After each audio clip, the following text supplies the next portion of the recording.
अब हम inter state sale की बात करेंगे, यानी जीएसटी का कैलकुलेशन किस प्रकार किया जाएगा जब एक राज्य से किसी दूसरे राज्य में सेल की जाएगी। मान लेते हैं तारानगर का टी एक व्यक्ति है, वह क्या करता है, राजगढ़ के आर को, राजगढ़ के, ये दोनों राजगढ़ और तारानगर दोनों राजस्थान में, ये राजगढ़ के आर को माल की सप्लाई करता है।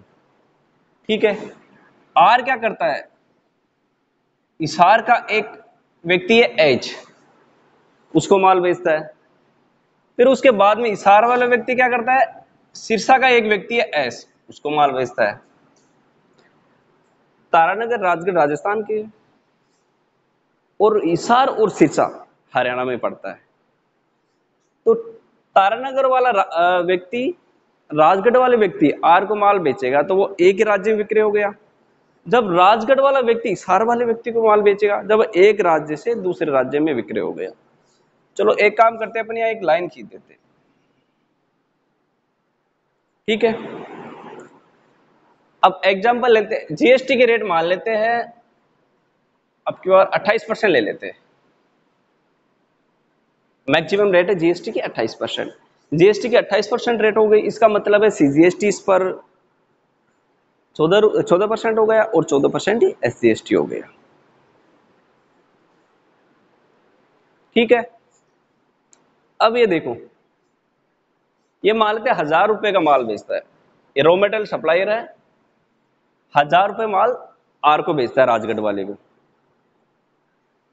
अब क्या करेगा, इस पर 14% जीएसटी वसूल करेगा आर से, 14% 140 रुपए हो गए सीजीएसटी, प्लस 140 रुपए एसजीएसटी के वसूल करेगा 14%। कुल मिलाकर कितने वसूल किए, 140, ठीक है 140, 280, 1280 हो गए। ये क्या करेगा, बिल भेज देगा आर के पास, राजगढ़ वाले आर के पास बिल भेज देगा 1280 रुपए का कि मैंने 100 रुपए 1000 रुपए का माल प्रोडक्ट बेच रहा हूं मैं, 140 रुपए सीजीएसटी के लगा रहा हूं, 140 रुपए एसजीएसटी के लगा रहा हूं, इस प्रकार वह इनवॉइस भेज देगा 1280 रुपए की। अब आर क्या करेगा, मान लेते हैं इसमें 200 रुपए ऐड करेगा, इसमें वह ऐड करता है 200 रुपए,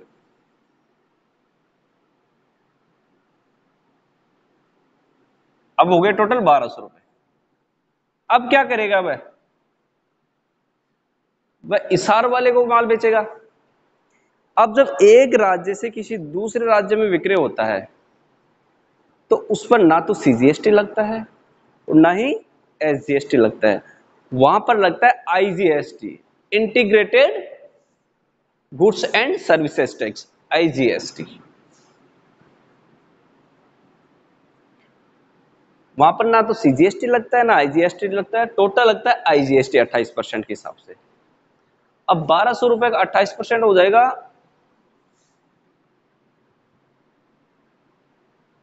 इधर लिख देता हूं मैं आईजीएसटी, 1200 को 28% हो जाएगा, 12 × 8 = 96, 6 24 9 33, 336 रुपए टोटल हो गए, 1536 रुपए। ठीक है, वह क्या करेगा, आईजीएसटी के 336 रुपए कैलकुलेट करेगा और उसके बाद 1536 रुपए का इनवॉइस हिसार वाले एच को भेज दे। यहाँ आईजीएसटी इसलिए लग रहा है कि वह इंटर स्टेट सेल हो गए, एक राज्य से दूसरे राज्य में विक्रय हो गए यहाँ पर, क्योंकि यहाँ पर हरियाणा और राजस्थान की बॉर्डर आ गई। ठीक है, अब यहां पर ये देखो, ये कितना GST payable, GST payable by T, T कितना पेमेंट करेगा, जीएसटी का करेगा 140 रुपए तो, और एसजीएसटी के करेगा 140 रुपए, कुल मिलाकर 280 रुपए का जीएसटी का पेमेंट कर देगा। इसको कोई इनपुट टैक्स क्रेडिट नहीं मिलेगा, क्योंकि तारानगर का व्यक्ति वो साबित नहीं कर सकता कि उसने माल कहां से खरीदा है। ये रॉ मटेरियल कच्चा माल सप्लाई कर रहा है, यहां से चेन शुरू हो रही है, इसलिए इसको कोई इनपुट टैक्स क्रेडिट नहीं मिलेगा। ठीक है, तो इसका आईटीसी हो जाएगी 40 नील। ठीक है, और जीएसटी का पेमेंट करेगा सीजीएसटी करेगा, यानी सेंट्रल गवर्नमेंट को, सेंट्रल गवर्नमेंट को करेगा। और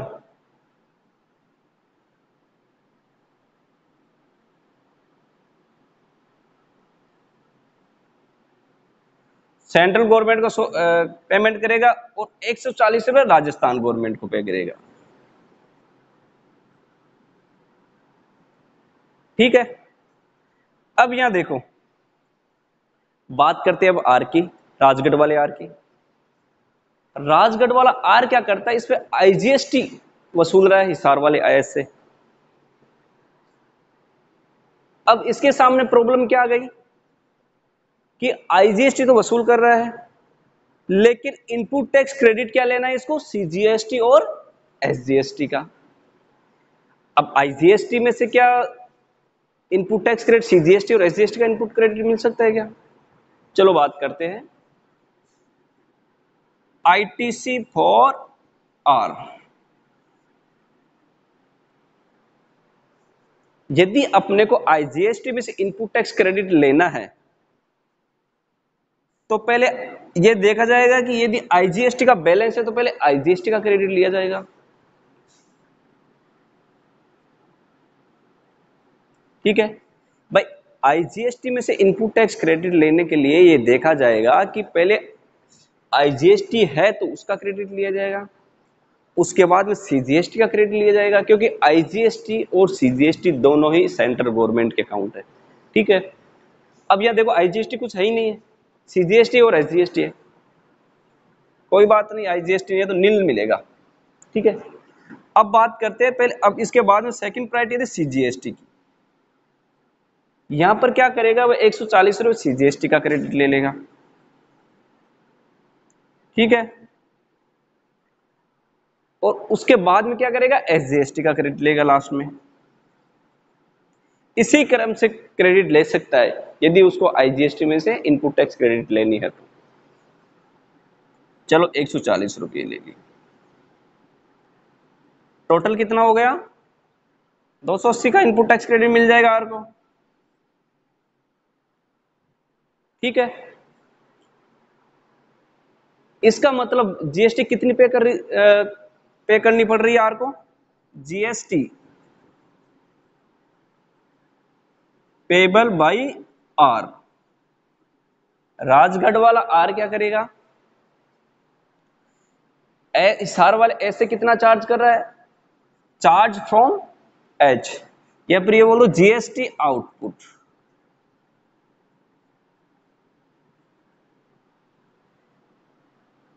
कितना, आईजीएसटी का इसके पास तो कितना है टोटल, 336 रुपए, लेस आईटीसी, एक तो ले रहा सीजीएसटी का ले लिया 140 रुपए तो, और एक ले एसजीएसटी के ले लिए 140 रुपए। 280 रुपए का इनपुट टैक्स क्रेडिट लेने के बाद में कितने बच रहे हैं, 56 रुपए बच रहे हैं। ये आईजीएसटी के 56 रुपए। ठीक है, यह पूरा खेल खत्म हो गया। अब बात करते हैं इसार वाले एच की।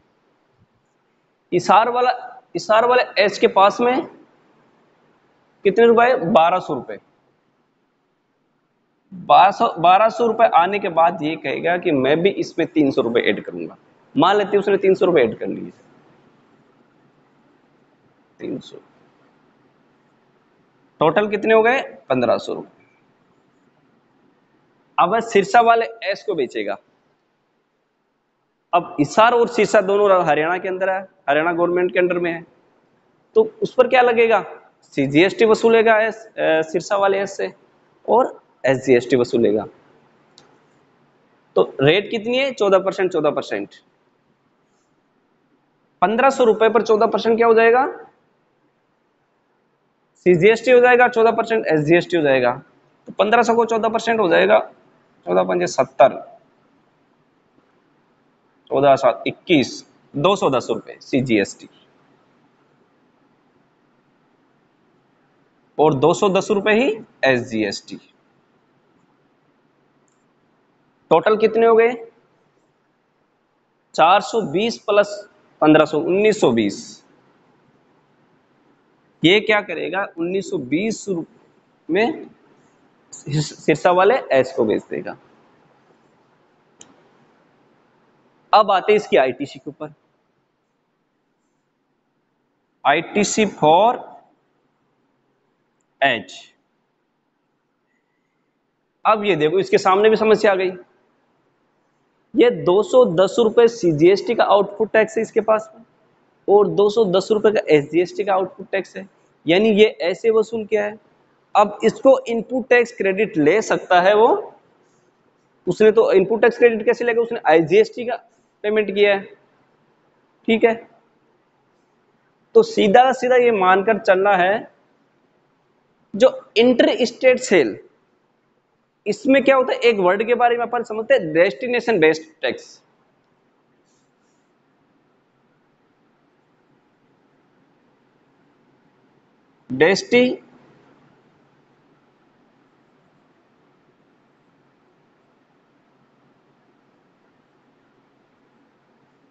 Destination based tax.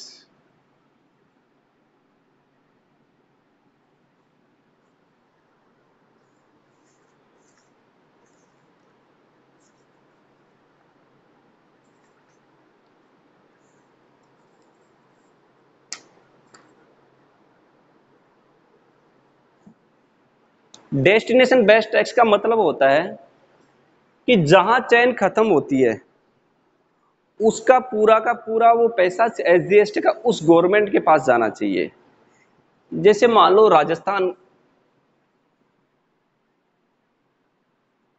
राजस्थान ने वस्तु का उत्पादन किया तारानगर में, ठीक है।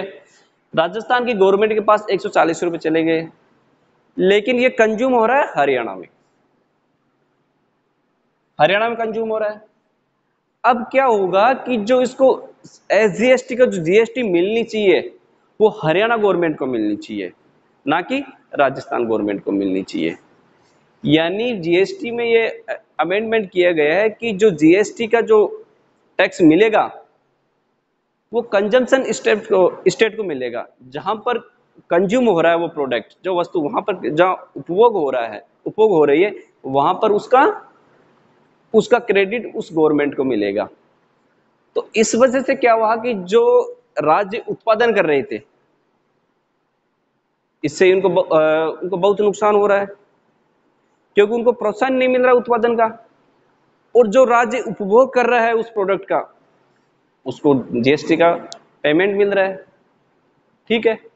तो इस बारे में कुछ कुछ स्टेट्स जैसे तमिलनाडु है, फूड के मामले में बात करें तो पंजाब है, गुजरात है, तो इन स्टेट्स ने शुरू में इसको लागू करने से मना कर दिया था, क्योंकि उनको नुकसान हो रहा था, उनको उत्पादन के लिए प्रोत्साहन नहीं मिल रहा था।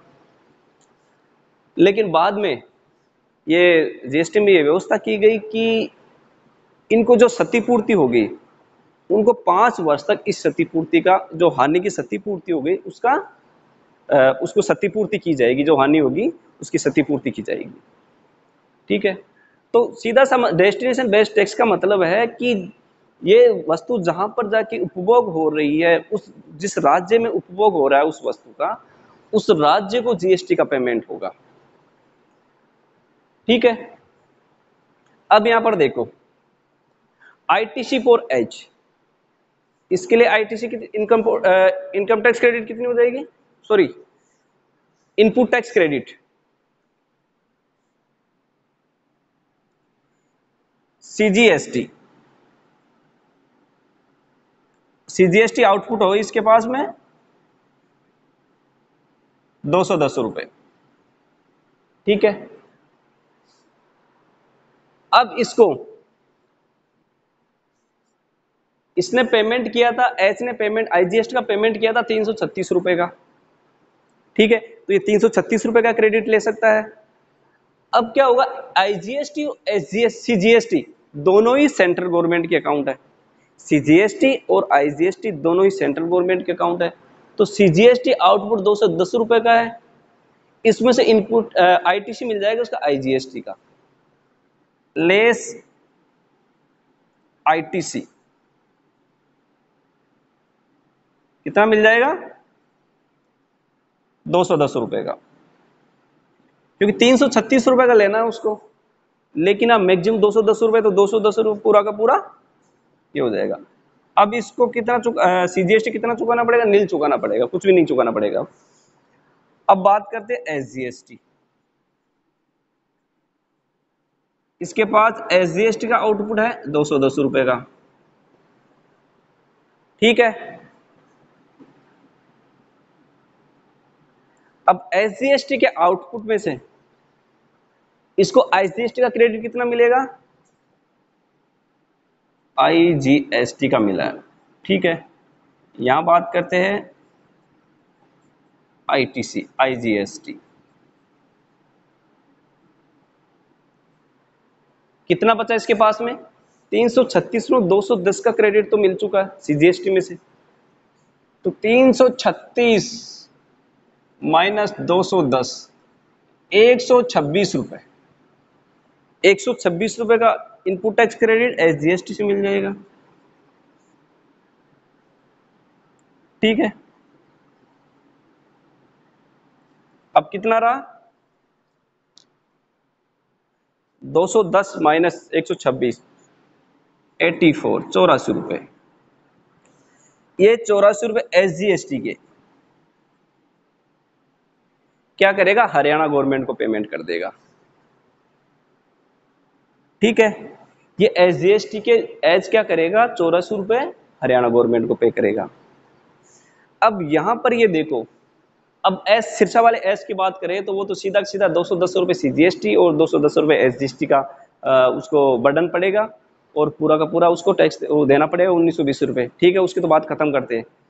अब यहां पर देखो कि 140 रुपए राजस्थान गवर्नमेंट के खाते में पड़े हैं, ठीक है, और जबकि वहां पर कंज्यूम हो रही है वस्तु हरियाणा में, हरियाणा गवर्नमेंट के पास में एसजीएसटी के 84 रुपए पहुंच रहे हैं ओनली, ठीक है। अब यहां पर ये देखो, राजस्थान गवर्नमेंट को कुछ नहीं मिलना चाहिए क्योंकि वहां तो प्रोडक्शन हो रहा है, कंज्यूम नहीं हो रहा मटेरियल।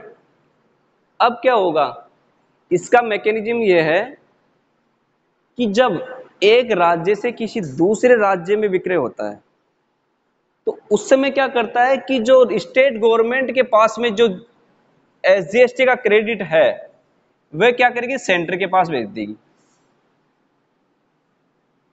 ठीक है।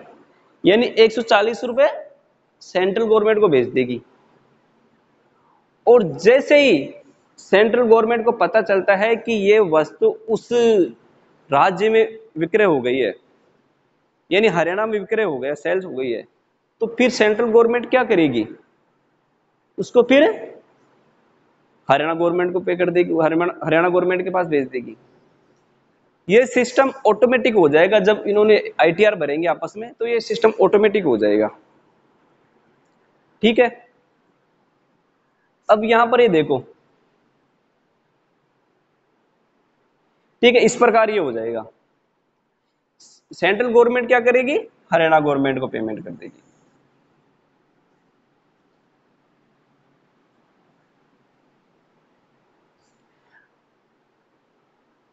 और एच हिसार वाले एच के द्वारा एसजीएसटी के 84 रुपए हरियाणा गवर्नमेंट को पेमेंट किया जाएगा, ठीक है। और 126 रुपए उसके बाद में ये तो क्या करेगी, 140 रुपए सेंट्रल गवर्नमेंट को पेमेंट कर देगी, 140 रुपए का इसके पास भेज देगी, और सेंट्रल गवर्नमेंट क्या करेगी, हरियाणा गवर्नमेंट के पास में कितने का पेमेंट कर देगी, 126 रुपए हरियाणा गवर्नमेंट के पास पेमेंट कर देगी। ये थोड़ा टफ है, थोड़ा इंटर स्टेट सेल्स के अंदर। चलो एग्जाम्पल से और समझते हैं इसको।